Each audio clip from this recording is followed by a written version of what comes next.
Hello बच्चों, मैं M के गुप्ता स्टडी पॉइंट से। आप सभी बच्चे जानते हैं कि आईएससी 11th की न्यू बैच स्टार्ट हो चुकी है। और ये बैच इस साल की जो जितनी भी बैच स्टार्ट हो रही है, आप सभी को पता है इस साल जो हमारे यहाँ की जो परसेंटेज रिजल्ट बनी है, हरिनगर रामनगर में सबसे अधिक रिजल्ट और सबसे ज़्यादा फर्स्ट डिवीजन की रिजल्ट हमने दिया है इस कोचिंग से। और 16 सालों से हम इस कोचिंग को, अपनी संस्था को चला रहे हैं हरिनगर और रामनगर की इस धरती पे। और ये जो कोचिंग संस्था है, इसका मेन मकसद क्या है, यहाँ के बच्चों का भी मेन मकसद क्या है कि हम मैट्रिक के रिजल्ट में और इंटर के रिजल्ट में अधिक से अधिक नंबर उठाएंगे और माता पिता के नाम रोशन करेंगे और अपने स्कूल का भी नाम रोशन करेंगे। आपका एक ही मकसद होना चाहिए कि हम अपने गांव के सबसे पहला वो स्टूडेंट बनेंगे जिसका नंबर सबसे हाईएस्ट आना चाहिए।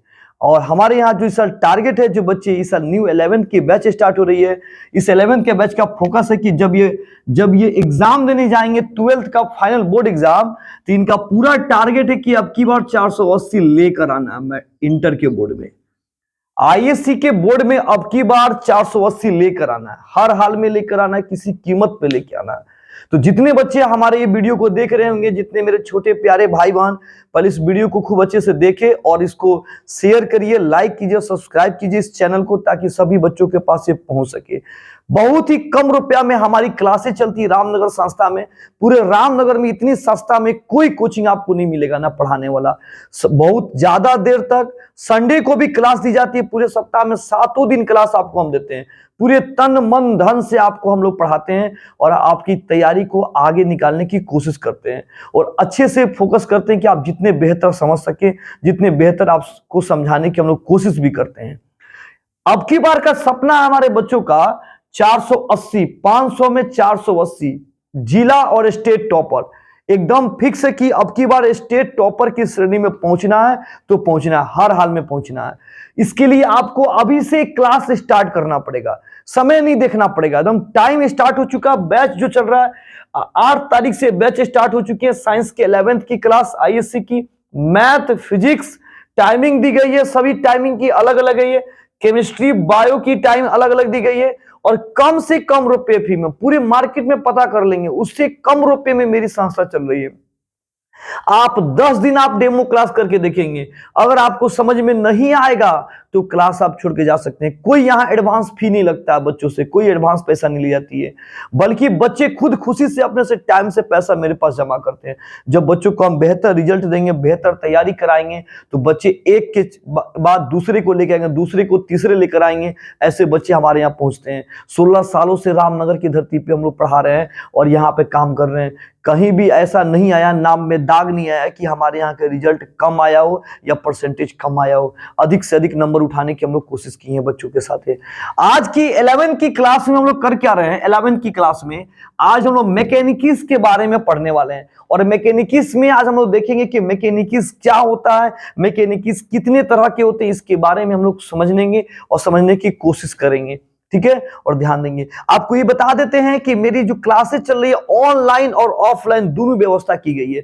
डेली जितनी चीजें आपको पढ़ाई जाएगी, 8 तारीख से बैच स्टार्ट हुए। फिलहाल आज 9 तारीख है, आज 9 तारीख है। कल बच्चे आए थे, इंट्रोडक्शन के तौर पे समझाया गया था और आज 9 तारीख की क्लास आपको ये दी जा रही है। मैकेनिक्स को ऑनलाइन ऑफलाइन दोनों क्लास की व्यवस्था है। बच्चे हमारी वीडियो को डेली जो पढ़ाए जाएंगे, डेली जो बोर्ड पे लिखे जाएंगे, इसी को कॉपी कलम लेकर घर पे बैठ के भी बच्चे कॉपी पे लिख सकते हैं, पढ़ सकते हैं ऑनलाइन क्लास के थ्रू।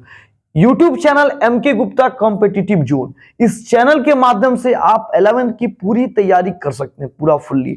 हमारी जो क्लासेस चल रही है ये एनसीईआरटी, फुल्ली एनसीईआरटी, पूरी एनसीईआरटी, दिखावटी नहीं है। एनसीईआरटी का ये भाग 1 है, भाग 2 भी रखी गई है। एनसीईआरटी का प्रत्येक chapter by chapter, chapter wise chapter आपको टोटल जो है कहानी को पढ़ाया जा रहा है और समझाया जा रहा है, पूरे चैप्टर बाई चैप्टर सभी चीज को। न्यूमेरिकल इसके क्वेश्चन को भी पूरे सेटिस्फाइड दी जा रही है। ये हो गया हमारी फिजिक्स की क्लास।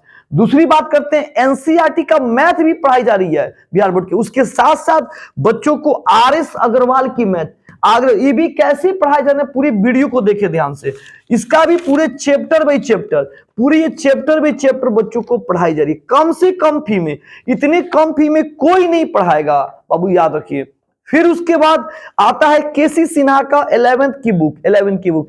एक साल नहीं, हर एक साल बच्चों को आर.एस. अग्रवाल की किताब एंस और कैसी सिन्हा और एनसीईआरटी की किताब सबसे पहले खत्म करने वाला यही एक संस्था है जो एग्जाम से 3 से 4 माह पहले सिलेबस को समाप्त करते हैं हम लोग और बच्चों को फुल्ली तैयारी करके देते हैं। और सपना आज अभी 2026 का जो सपना है बच्चों का 480, 500 में 480 हर हाल में लेकर आना इस रिजल्ट को और गांव में नाम रोशन करना, मम्मी पापा और कोचिंग और स्कूल का नाम रोशन करना।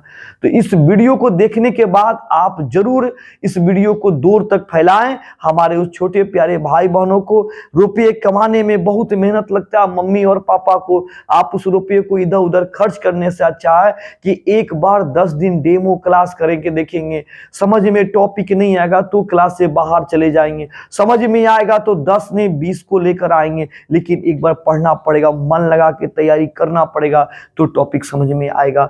ये टाइमिंग है 10 AM से क्लास स्टार्ट है, पूरे 1:30 बजे तक ये क्लास तुम्हारा पूरा जाएगा और चैप्टर बाय हर एक टॉपिक बाय टॉपिक क्लास दी जा रही है। बच्चे पहुंच चुके हैं क्लास के लिए, बाकी बच्चे थोड़ा भी इंतजार कर रहे हैं, घूम रहे हैं। घूमते घूमते समय को लॉस करने के बाद जानते हैं लास्ट में जब समय बचेगा तो आप मेहनत अधिक करेंगे और कम समय में ज्यादा मेहनत करने के बाद से उतनी अच्छी रिजल्ट नहीं पहुंच पाती है। अभी से तैयारी करेंगे तो रिजल्ट बेहतर हम लोग का अच्छा नंबर आएगा। चलिए स्टार्ट करते हैं हम लोग क्लास। आज मैकेनिक्स के बारे में पढ़ेंगे। मैकेनिक्स क्या होता है, यांत्रिकी क्या होता है, इसके बारे में समझेंगे। देखिए छोटा सा एक शॉर्ट टाइप में आपको हम समझा रहे हैं कि कोशिश कर रहे हैं ताकि आपको ये टॉपिक अच्छा लगे नहीं कि हम भारी पढ़ा रहे हैं, आपको समझाने की कोशिश कर रहे हैं एकदम आसान। देखिए मैकेनिक्स क्या होता है, सबसे पहले वह पिंड जो विरामा अवस्था से गतिशील अवस्था में या गतिशील अवस्था से विराम अवस्था में आ जाए, लेकिन उसको लाने के लिए हमको उस पर बल लगाना पड़े, हम बल के द्वारा बल लगाना पड़े, या हम शरीर से अपनी ऊर्जा को खर्च करें, या हमारी ऊर्जा खर्च हो, या किसी अलग तरह से ऊर्जा खर्च हो। और जब ऊर्जा खर्च होगा तो कुछ ना कुछ तो टाइमिंग होगी, काम करेंगे ना जी। इतनी सारी जो कार्यक्रम हो रहा है, ये सारी टॉपिक दिखाई दे रही है, इस सब को हम क्या बोलेंगे, मैकेनिक्स यांत्रिकी बोलेंगे।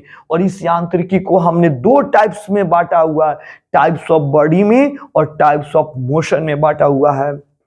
अब कहोगे सर जी ये टाइप्स ऑफ बॉडी के बारे में क्या समझा रहे हैं? बॉडी को ना हम लोग पिंड कहते हैं, पिंड का मतलब वस्तु होते हैं। वो फिजिक्स में किसी टॉपिक, जैसे मेरी बोर्ड है, इस बोर्ड को हम पिंड बोल सकते हैं या वस्तु बोल सकते हैं। इंग्लिश में हम इसको बॉडी बोलेंगे या ऑब्जेक्ट भी दे सकते हैं, बॉडी या ऑब्जेक्ट दोनों में से कोई बोल सकते हैं। फिजिक्स में ये 3 तरह के होते हैं, rigid body of mechanics, deformable body of mechanics और फ्लूइड बॉडी ऑफ मैकेनिक्स। अरे ये क्या होता है sir ji rigid body of mechanics?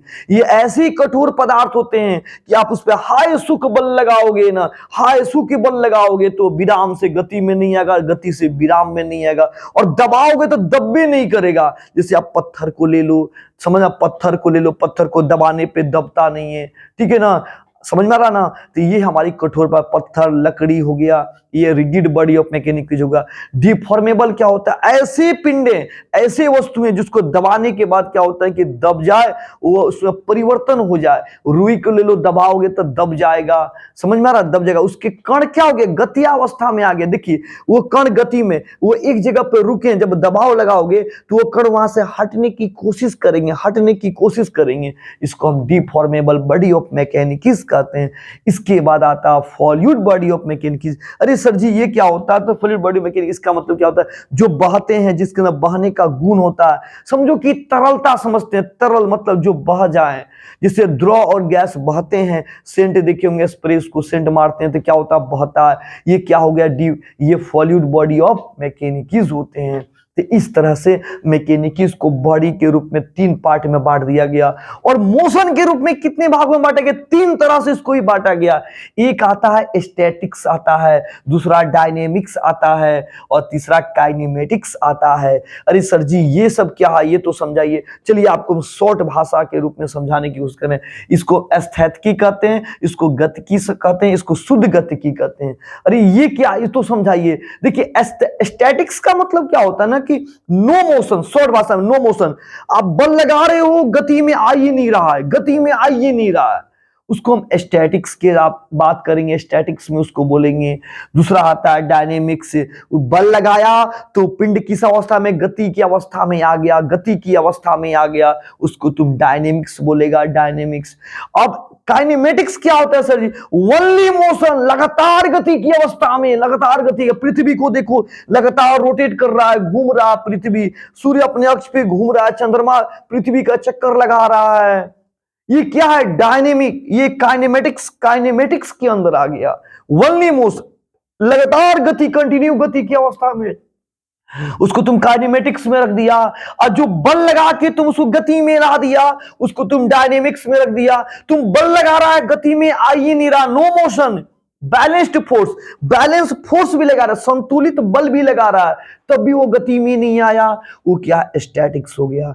तो बच्चे आज आप लोग मैकेनिक्स के बारे में पढ़ें और इसके बारे में सारी चीजें आप देखें। ये जो क्लासें हैं ऑनलाइन और ऑफलाइन दोनों क्लास की व्यवस्था दी गई है। आपसे रिक्वेस्ट है कि जितने बच्चे इस वीडियो को देख रहे होंगे मेरे छोटे प्यारे भाई बहन, इसको आप जितना ज्यादा हो इस वीडियो को शेयर करेंगे। इस यूट्यूब चैनल के माध्यम से सारी video math, physics, chemistry, bio, chapter by chapter आपको प्रत्येक टॉपिक बाय टॉपिक एनसीईआरटी की डाली जाएगी और आपको समझाने की कोशिश की। लेकिन एक ही सपना होना चाहिए कि अब की बार जो रिजल्ट 452 आया है, जो 452 आया है, उस रिजल्ट को पहुंचाना है 480 के रिजल्ट पे पहुंचाना है। जितने का जिसका 399 आया, 395 आया, अब की बार 400 से ऊपर टपना है, 480, 70, 90 पे पहुंचना है हमको। ठीक है। जय हिंद सभी बच्चों को जो इस वीडियो को देखे अधिक से अधिक शेयर करें ताकि उन बच्चों के पास पहुंचे जो साइंस की क्लास की तैयारी कर रहे हैं, इंतजार में रुके हुए हैं। बहुत ही कम रुपए में ऑनलाइन और ऑफलाइन क्लास में आपको क्लासें दी जाएगी और कोशिश कीजिए कि हम अधिक से अधिक ऑफलाइन क्लास को ज्वाइन करें और पहुंचे क्लास के लिए और बेहतर तरीका से पढ़े और कोशिश सपना एक ही 480 490 स्टेट और जिला टॉपर की श्रेणी में।